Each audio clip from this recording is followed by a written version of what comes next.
میرے دن کا آغاز اور میرے دن کا اختتام کس طرح ہو؟ اللہ کے پسندیدہ طریقے کے مطابق ہو، اور وہ طریقہ یقیناً نبی صلی اللہ علیہ وسلم کا طریقہ ہے۔ سب سے پہلی چیز جو ہے یا پہلی سنت جو ہے وہ نیند سے بیدار ہونے کے وقت کی سنت ہے، یعنی دن کے آغاز کی سنت، کہ آپ دن کا آغاز کیسے کریں گے، سونے کے بعد اٹھیں گے کیسے۔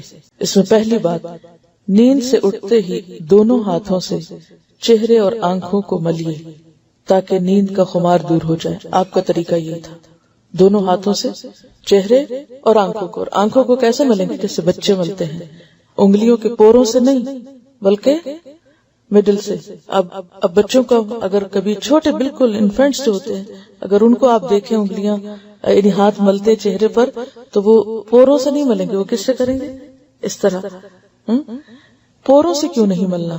کیونکہ انسان کے ناخن یا پور جو ہیں یا انگلیوں کے جو اگلے حصے ہیں، ہو سکتا ہے سوتے وقت کسی گندی جگہ پر جا پڑے ہوں، اور پھر وہ گندے ہاتھ اگر آپ صبح سویرے اٹھ کے اپنی آنکھوں کو ملنے میں استعمال کر رہے ہیں تو وہ گندگی آنکھوں میں چلی جائے گی اور نقصان دہ ہوگی۔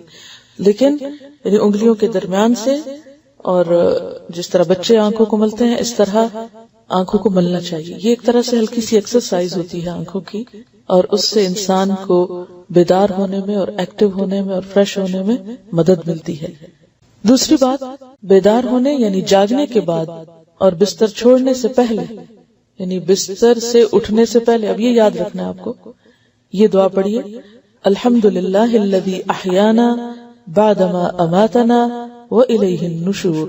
تمام تر تعریفیں اللہ تعالیٰ ہی کے لیے ہیں کہ جس نے ہمیں مارنے یعنی سونے کے بعد زندہ کیا، یعنی اٹھایا، اور اس کی طرف ہی ہمیں لوٹ کر جانا ہے۔ پھر آپ دیکھیے کہ پہلی ہی دعا میں کس چیز کی یاد دہانی ہے؟ اٹھتے ہی سب سے پہلا سبق کیا پڑھنا ہے کہ ہمیں شکر ہے آج کا دن تو مل گیا، لیکن ایک دن واپس بھی جانا ہے۔ اور وہی بات کہ اصل مومن کے نزدیک آخرت کی اہمیت اس زندگی یا اس دنیا سے زیادہ ہے، کیونکہ یہ زندگی ہمارے لیے تھوڑے دن کے لیے، یہ تو ایک کام کرنے کا وقت ہے۔ اصل جو ہمیں زندگی ملنے والی ہے، یا جہاں ہمیں رہنا ہے، یا جو ہمارا گھر ہے، یا جہاں ہمیں ہمیشہ ہمیشہ کے لیے بسنا ہے، وہ آخرت ہے۔ اور شیطان ہمیں اسی حقیقت کو بھلوائے رکھتا ہے۔ وہ ہمارے سامنے ہر روز صبح اٹھتے ہی اس دنیا کو سب سے بڑا مسئلہ بنا کے دکھاتا ہے۔ کوئی نہ کوئی غم سویرے اٹھتے ہی لاحق ہو جائے گا، کوئی نہ کوئی فکر اور کوئی نہ کوئی پریشانی، اور عموماً وہ کون سی ہوتی؟ دنیا ہی کے کسی مسئلے کی ہوتی۔ لیکن نبی صلی اللہ علیہ وسلم نے جو طریقہ سکھایا اس میں دنیا سے زیادہ آخرت کو اہمیت دی، اور جس شخص کی زندگی میں آخرت اہم ہو جائے اس کے نمبر ایک تو دنیا کے مسئلے کم ہو جاتے ہیں، اور نمبر دو یہ کہ وہ پھر حقیقی تقویٰ کے ساتھ زندگی بسر کرنے کی کوشش کرتا ہے۔ تیسری سنت، بخاری کی روایت ہے، جب تم میں سے کوئی نیند سے بیدار ہو تو 3 مرتبہ اپنی ناک جھاڑ کر صاف کرے، اس لیے کہ شیطان ناک کے نتنوں کی ہڈی پہ رات گزارتا ہے۔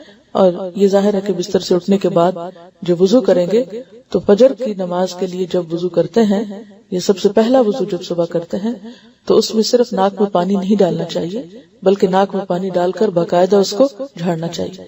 اور اس میں بھی آپ دیکھیے کہ جب انسان ساری رات سوتا ہے اور سانس لیتا رہتا ہے تو طرح طرح کے سانس کے ذریعے جراثیم یا ڈسٹ یا کچھ بھی انسان کے ناک میں جا کے اٹک جاتا ہے، اور ایک لمبا وقفہ گزرتا ہے ناک کو صاف کیے بغیر، لہذا صبح سویرے اٹھ کر زیادہ اچھی طرح، اور 3 دفعہ کا ذکر ہے یہاں، ناک صاف کرنا چاہیے۔ اور یہ جو بات لکھی ہے کہ شیطان ناک کے نتنوں کی ہڈی پہ رات گزارتا ہے، اس کی اصل حقیقت تو اللہ ہی کو معلوم ہے۔ ایسی چیزیں متشابہات میں سے ہیں جن کو ہم دیکھتے نہیں، چونکہ ہم غیب پر ایمان لاتے ہیں، اس لیے ہم جو بھی رسول اللہ صلی اللہ علیہ وسلم فرماتے ہیں اس کو مان لیتے ہیں کہ ایسا ہی ہوگا۔ اور یہاں آپ دیکھیے کہ اگر دیکھا جائے تو یہ کتنی بہترین سنت ہے کہ صبح سویرے انسان اٹھ کر اپنی نجاستوں کو صاف کرے۔ آپ صلی اللہ علیہ وسلم جب نیند سے بیدار ہوتے تو اپنا منہ یعنی دانت مسواک سے خوب صاف کرتے تھے، کیونکہ ساری رات بیکٹیریاز کو خوب کام کرنے کا موقع ملتا ہے منہ کے اندر، اور اگر انسان پوری طرح صفائی نہیں کرتا دانتوں کی یا جرمز کل نہیں ہوتے تو وہ پھر کسی بھی خوراک کے ساتھ، تاکہ پانی بھی آپ پیتے ہیں تو اس کے ساتھ آپ کے جسم کے اندر دوبارہ واپس لوٹ جائیں گے، جو کئی طرح کی بیماریوں کا سبب بن سکتے ہیں۔ تو اس میں اب آپ دیکھیے کہ 4 چیزیں جو ہے نیند سے اٹھنے کے بعد آپ کو لازمن کرنی. اب اس میں آپ دیکھیے کہ وہ وضو کرنا اور باقی چیزیں بھی آگے تفصیل سے آئیں گی، لیکن یہ 4 کام ضروری ہیں. نمبر 1 آنکھوں کی ایکسرسائز، یعنی آنکھیں مل کے اٹھنا. نمبر 2 دعا پڑھ کے اٹھنا. نمبر 3 خاص طور پر ناک کی صفائی اور منہ کی صفائی.